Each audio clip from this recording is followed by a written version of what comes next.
Баршаңызға қайырлы күн, құрметті көрермендер. Бүгін сіздермен қыс айына дайындықты бастап, өте керемет, дәмді болып шығатын салат жасайтын боламыз. Жасалу жолы оңай, ұзақ көп қайнатудың қажеті жоқ, уақыттарыңыз көп кетпейді. Жасап көріңіздер, ал ендеше кеттік, бастайық. Болгар бұрышын ұзыншалап турап аламыз. Көкөністің барлығын алдын ала жуып, тазалап, кесіп турауға дайындап қойдым.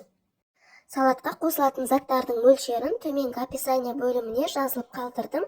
Сол жерден көрсеңіздер болады. Сәбізді теркадан өткізіп аламыз. Капустаны да ұзыншалап турап аламыз.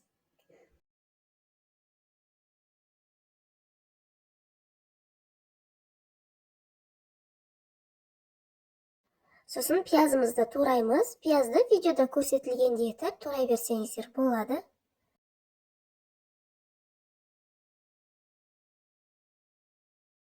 Енді помидорымызды турап аламыз. Помидордың керек емес артық жерін кесіп тастаймыз. Помидорды осылай 8 бөлікке бөліп аламын. Қаласаңыздар, бұдан да майдалау етіп турауға болады. Теңдеу ыдысымызға тураған көкөністерімізді саламыз. Пияз, болгар бұрышын және сәбізді саламыз. Мен ыдысыма симаған соң теңдеу ыдысқа ауыстырдым.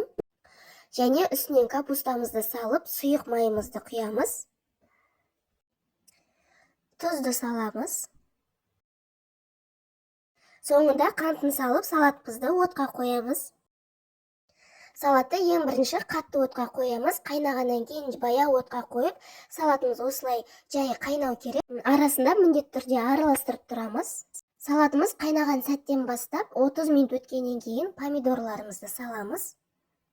Барлығын жақсылап араластырамыз.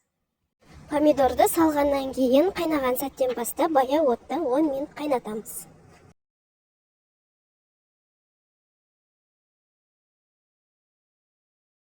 Қалауларыңызша ірі қара бұрыштан салсаңыздар да болады, бірақ міндетті емес.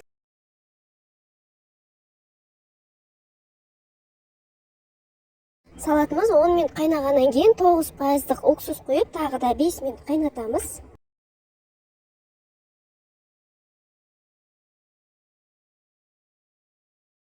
Салатымыз дайын болғанша таза банкаларымызды мантоваркіде 10 минут булғап аламыз және қақпақтарында суда 5 минут қайнатамыз.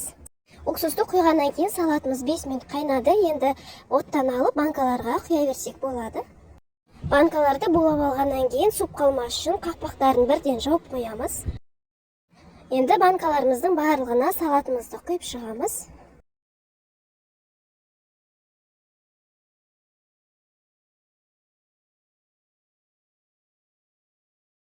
Банкалардың қақпағын бар күшімізбен жақсылап жабамыз.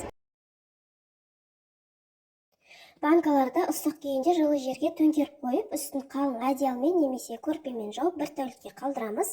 Бір тәуліктен кейін банкаларымызды кері аударып, погребқа сақтай берсек болады. Осымен біздің қысқа жапқан салатымызды енді жасап көріңіздер, өте дәмді шығады. Видеом сіздерге пайдалы болса, лайк басып, пікір қалдыра кетіңіздер. Арнама тіркелуді ұмытпаңыздар. Назарларыңызға рахмет. Қош сау болыңыздар.